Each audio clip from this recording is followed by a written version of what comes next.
Los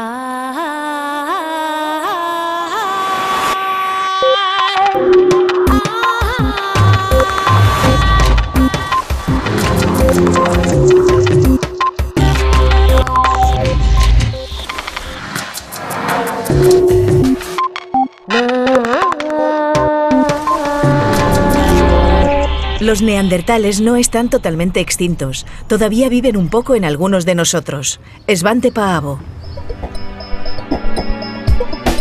Los antropólogos siempre han especulado que nuestros antepasados podrían haberse cruzado con los neandertales, pero nunca consiguieron demostrarlo. Quien ha logrado esa prueba es el genetista Svante Paavo, director del Departamento de Genética del Instituto Max Planck de Antropología Evolutiva, quien consiguió reconstruir el genoma del neandertal en el año 2010. En este capítulo de Redes, Paavo y Carras Lalueza Fox, investigador del Instituto de Biología Evolutiva de la UPF y del CSIC, explican cómo la genética permite reconstruir el pasado de los humanos. También hablaremos sobre los factores genéticos de la domesticación, otra de las especialidades de Paavo.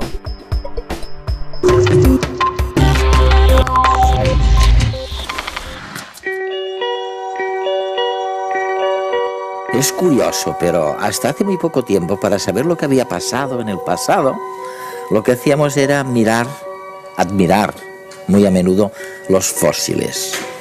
Y ahora, gracias a científicos como el profesor Paavo, lo que hacemos es mirar la genética, es ver realmente qué ha sido de los genes de la gente que nos precedió y de qué manera su genética determinó nuestra conducta. Es fascinante.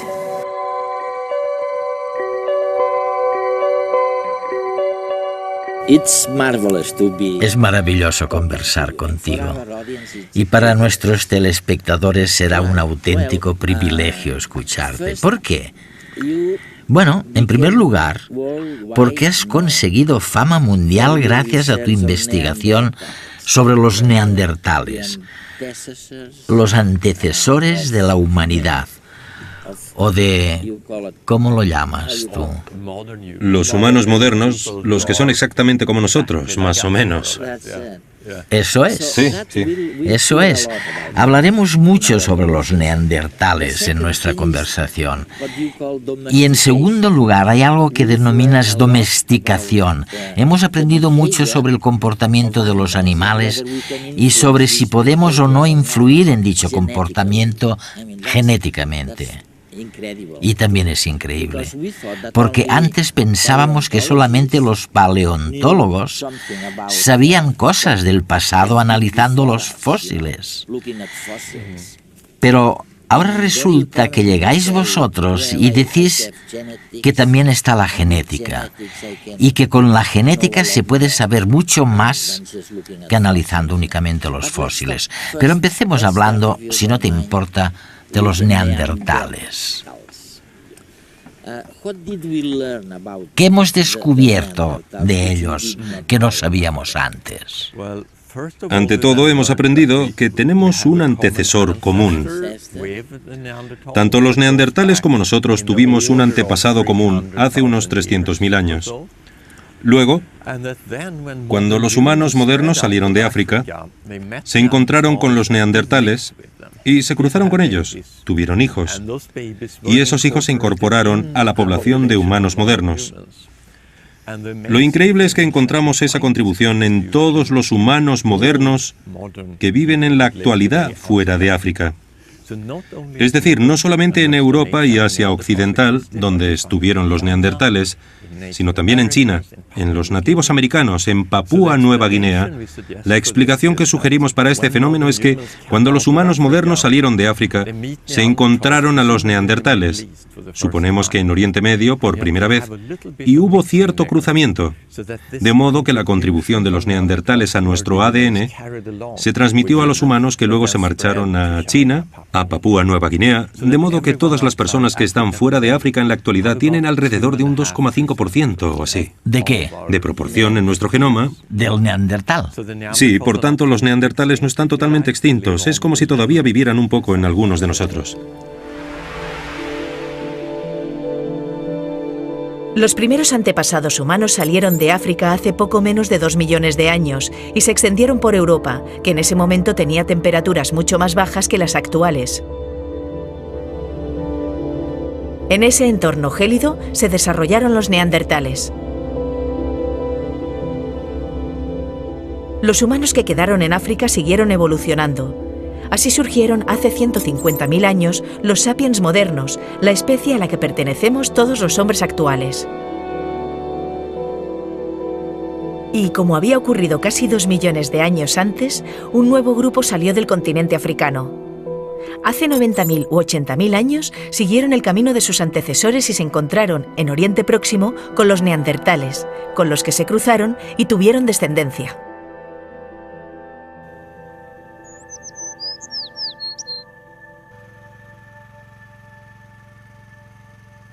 Las investigaciones de genética evolutiva de Svante Paavo y Carlos Lalueza Fox han permitido descubrir este sorprendente hecho, fundamental para entender nuestra historia.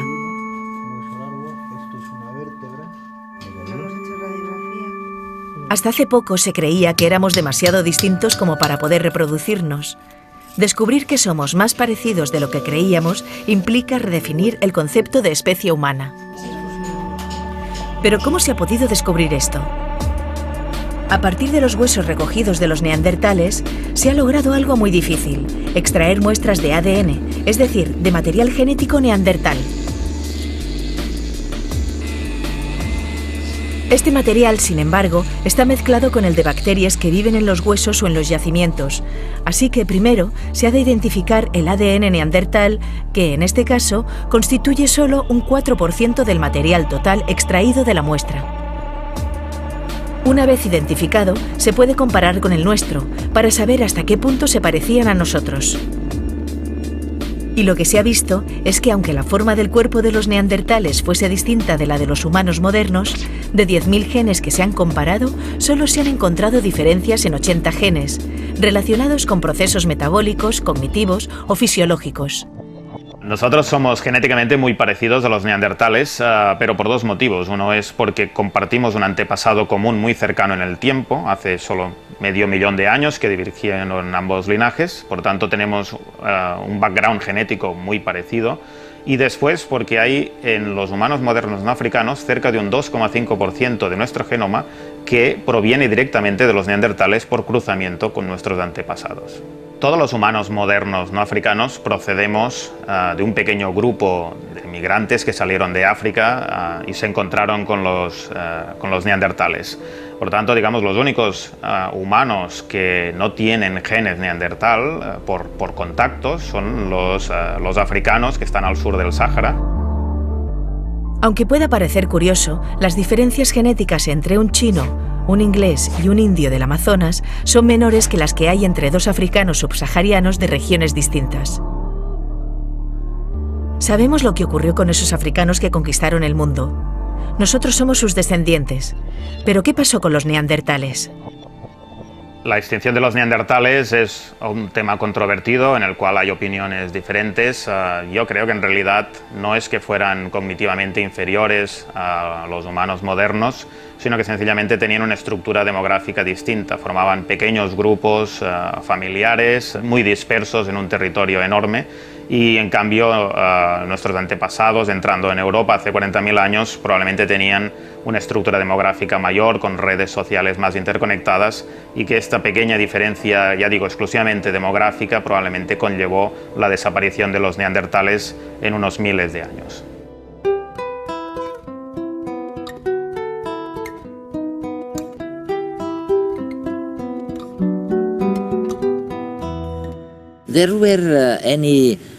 ¿Se produjeron relaciones sexuales entre los neandertales y los humanos?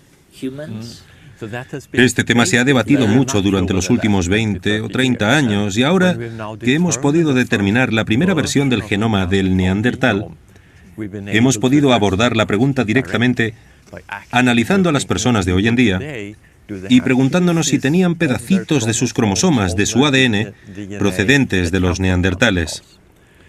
Y la respuesta es que sí, los tenemos. ¿Hubo, por tanto, relaciones entre ambas especies o eran la misma especie? Yo intento evitar el uso de esta palabra porque, en cierto modo, no tenemos una buena definición de lo que es una especie. Es verdad. Nosotros preferimos describir la historia de la población, explicar sus orígenes, cómo se cruzaron, pero dejar que cada cual decida si quiere llamarlo especie o no.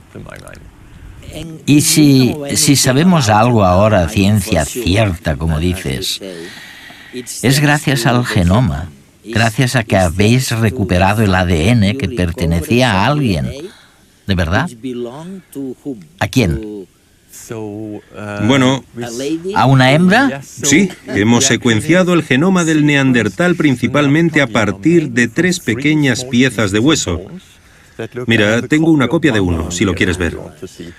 Lo encontraron en Croacia. Esto lo encontraron en Croacia. Sí, sí, sí. Y pertenece a una mujer neandertal. ¿De qué parte del cuerpo procede esto? Es una tibia, el hueso de aquí. Y como ves, es un pedacito triturado y muy pequeño. Probablemente sea porque a esta persona se la comieron. ¿Eso fue hace, qué, 38.000 años? Sí, la datación por carbono es de 38.000 años. 38.000 años, así que realmente éramos caníbales, ¿eh? Sí, evidentemente, no sabemos si tal vez había otro motivo relacionado con un ritual para despellejarlos.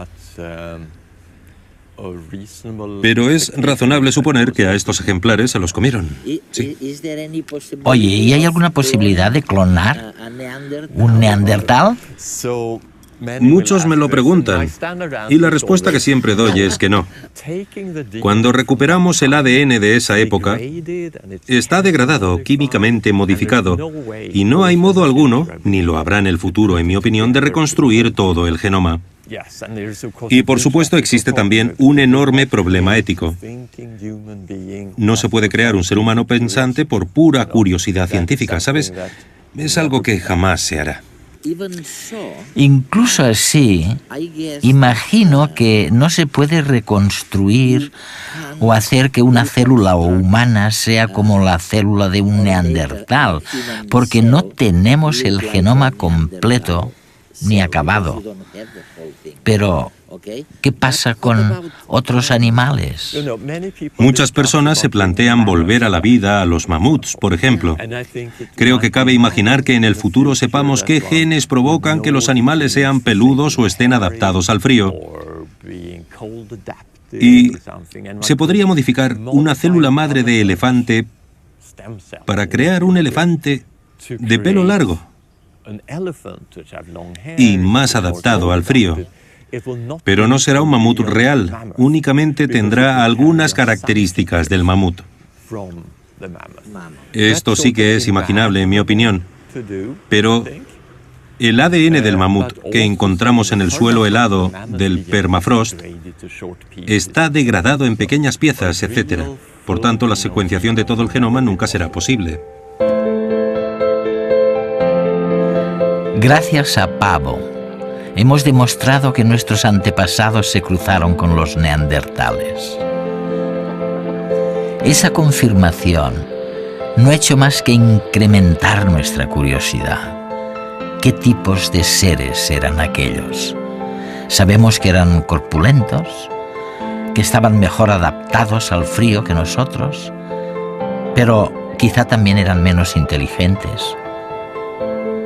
¿Podrían hablar? Quizás sí.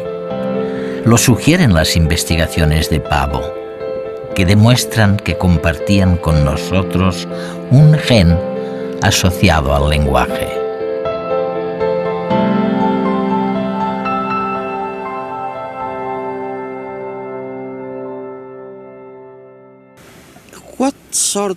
¿Qué tipos de cambios genéticos crees que prevalecieron y que permitieron que los hombres y las mujeres conquistaran el mundo entero? ¿Qué nos hizo diferentes, si es que hubo algo? Estoy completamente de acuerdo en que una de las diferencias fundamentales entre los humanos totalmente modernos y todas las formas anteriores radica en la colonización del mundo.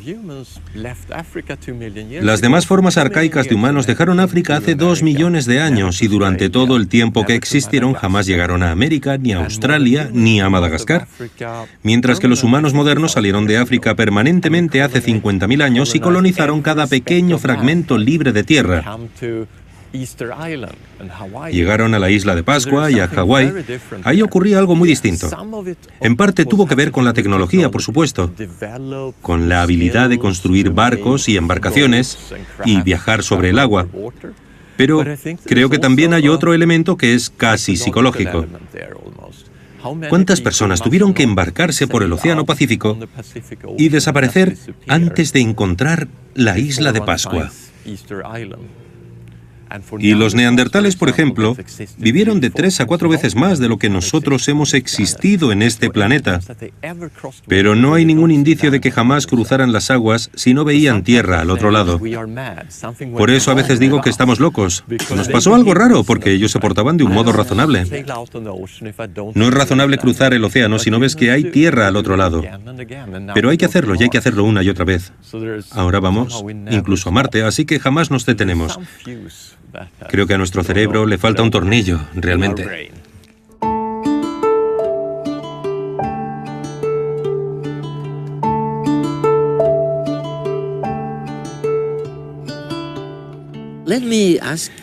Déjame hacerte una pregunta que también me fascina. Y sé que ha sido un proceso largo y que también lo has estado investigando. Me refiero a la domesticación. Hay un tipo de zorros, ahora no recuerdo exactamente cuál de ellas. Los zorros plateados. Los zorros plateados, exacto, así los llamáis. Y las ratas agresivas que seleccionasteis, ahora me lo cuentas, Sí. porque a nuestros telespectadores les encantará escucharlo. ¿Cómo surgió todo? Fue en tu famoso viaje a algún lugar de Rusia, ¿no? Allí te lo contaron y viste con tus propios ojos que estos ejemplares, estas ratas o estos zorros, podían volverse agresivos o tan mansos y dóciles como para lamerte la mano. Sí, hace 6 o 7 años viajé a Novosibirsk, en Siberia, con el objetivo de buscar fósiles y excavar. Pero una vez allí, visité también el Instituto de Genética de Novosibirsk, donde había trabajado un genetista llamado Belyayev, que había sido deportado a Siberia durante la época de Stalin. Sin embargo, se las había ingeniado para crear un programa de investigación con aplicaciones muy prácticas en el sector de las pieles, para criar zorros más dóciles y vender luego su piel. El problema es que los zorros eran muy agresivos. Lo que hizo fue seleccionar sistemáticamente zorros con menos disposición a morder, y durante un periodo pudo crear una línea de zorros que se parecían más a los perros. Más parecidos a los perros, sí. Sí, no solían atacar a los seres humanos y compartían algunas características físicas con los perros: orejas caídas, cola rizada, etc. Y los visité porque me fascinaba la historia y quería observar los zorros. Entonces, los científicos me contaron que Belyayev, que por aquel entonces ya estaba muerto, no solamente había trabajado con zorros, sino también con otros animales como ratas, puramente por interés científico. Tras unas 40 generaciones logró 2 linajes distintos de ratas. Al entrar en la habitación y sacar una rata del grupo de las dóciles, se me subía por la camisa. Le gustaba que la acariciaran. En cambio, con las ratas agresivas, creo que entre 20 podrían haberme matado, porque al acercarme a la caja saltaban como locas e intentaban morderme. Había conseguido una diferencia de comportamiento sorprendente en un periodo de tiempo, desde el punto de vista evolutivo muy corto. Me pareció fascinante Por no hablar de que es mucho más fácil analizar y cruzar ratas que zorros. Así que logré convencer a nuestros colegas rusos para que me dejaran trabajar con ellas. Ahora estamos intentando descubrir los genes específicos. No lo hemos conseguido todavía, pero sí que sabemos que hay ciertas regiones en el genoma que son importantes. Hay gente más o menos amable, más o menos pacífica, más o menos dócil. ¿Existen también esas diferencias en el mundo animal? Con excepción de nuestras mascotas, tendemos a creer que todos los animales actúan igual, según su especie. Pero nada más lejos de la realidad.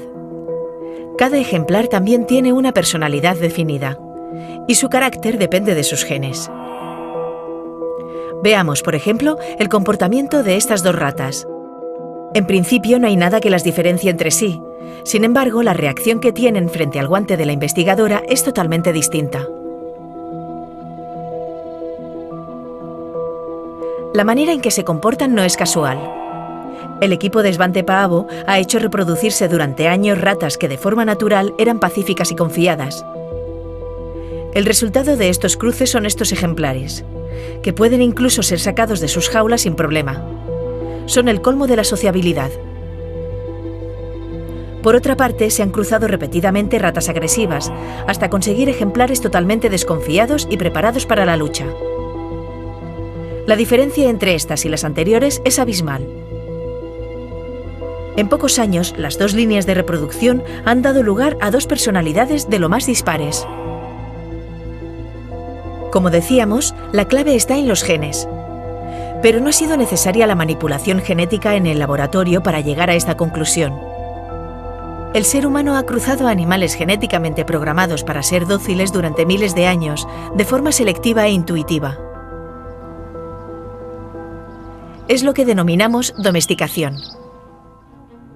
Imaginemos una población de animales potencialmente domesticables para el hombre.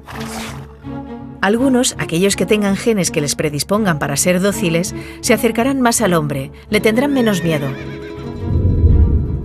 Y los humanos, naturalmente, se los llevarán consigo para sacar provecho de ellos. Ya aislados, en una granja o rebaño, se reproducirán solo entre sí, de forma que los genes responsables de la conducta afable seguirán en el grupo y al cabo de varias generaciones darán lugar a ejemplares cada vez más mansos. De esta forma aparecen nuevas especies, las especies domésticas. Pero al contrario de lo que se creía hasta hace poco, este proceso no requiere de miles de años de cruzamiento. En los años 70, el científico ruso Belayev lo demostró consiguiendo obtener en tan solo 20 años zorros domésticos mediante el cruce de ejemplares seleccionados por su escasa agresividad. Lo curioso del caso es que no solo eran más obedientes y mansos, también poseían otras características. A nivel fisiológico, producían menos hormonas relacionadas con el estrés y podían reproducirse durante todo el año. Además, tenían pieles moteadas, orejas caídas y cráneos más anchos. Y les encantaba mover la cola. En pocas palabras, tenían muchas similitudes con los perros. Eso no debe sorprendernos. Los perros son, a su vez, la versión domesticada de los lobos. Pero hay otro animal que también ha sufrido modificaciones similares. Un animal que en los últimos 30.000 años ha visto cómo se reducía el tamaño de cerebro, dientes y mandíbula, igual que ha pasado con los perros. Ese animal es el Homo sapiens. Efectivamente, los expertos en evolución humana señalan que el hombre ha seguido un proceso adaptativo que hace que seamos mucho menos agresivos que nuestros antecesores primates. ¿Somos seres domesticados? Y en caso afirmativo, ¿quién nos domesticó? La respuesta está en nosotros mismos. Los propios humanos hemos seleccionado positivamente los individuos más mansos y cooperativos del grupo, con el objetivo de poder vivir en sociedad. Y si la domesticación está en nuestra genética, como en la de otros animales, solo falta ahora identificar estos genes. Svante Paavo está en la tarea. Si lo logra, quizás en un día no muy lejano podamos entender mejor los procesos asociados a la agresividad y quién sabe si incluso elaborar terapias génicas para tratar los trastornos de conducta asociados a la violencia. Es fascinante porque lo que estás diciendo es que estamos a punto de detectar los cambios genéticos que son responsables del comportamiento. Es así, ¿no? Sí, tenemos la esperanza de descubrirlo. Y, por supuesto, esperamos que, por ejemplo, sea un tema común en muchos animales domesticados. Porque creo que está justificado suponer que si llevo, pongamos, una cría de lobo a mi pueblo, o un búfalo salvaje, el caso es que no me preocupará tanto si ladran cuando lleguen extraños al pueblo o si me dan leche. Lo primero que querré es que no intenten matarme. Se trata del primer rasgo que se seleccionó en muchos casos de domesticación, la docilidad. Así que quizá este cambio sea bastante habitual. Luego hay una hipótesis que suena a locura, pero algunas personas, como por ejemplo Richard Brangham en Harvard, ha sugerido que los seres humanos pueden ser simios autodomesticados y que eso es algo que nos hace únicos, porque ahora mismo tú y yo aceptamos la proximidad física pese a no estar emparentados genéticamente. Si intentáramos hacer lo mismo con dos chimpancés que no se conocieran, acabarían peleando todo el rato en lugar de conversar. Sí, mi próxima pregunta iba a ser justamente algo parecido. ¿Quién domesticó a los seres humanos? Me refiero a la gente de la calle. ¿Quién nos domesticó? Porque evidentemente no éramos mansos al comienzo de todo esto, ¿no? La idea es que es un proceso cultural, una especie de autodomesticación, entre comillas, en la que se habría seleccionado la conducta menos violenta dentro de un grupo para evitar problemas a la hora de criar a los niños en la próxima generación. Por supuesto, esto plantea algunos interrogantes, porque hay otros simios, además de los humanos, que han logrado evitar mucha violencia dentro del grupo. Están los bonobos, o chimpancés pigmeos, que han sustituido gran parte de la violencia entre grupos. Y dentro del grupo de los chimpancés con la sexualidad. Utilizan el sexo para solucionar conflictos que en los chimpancés darían lugar a la violencia. Y no acabamos de entender el proceso, pero sería muy interesante compararlo en el futuro con la domesticación de animales. Los neandertales nunca cruzaron el mar si no veían tierra del otro lado. Nosotros sí, y por eso hemos colonizado el mundo entero. Svante Paavo.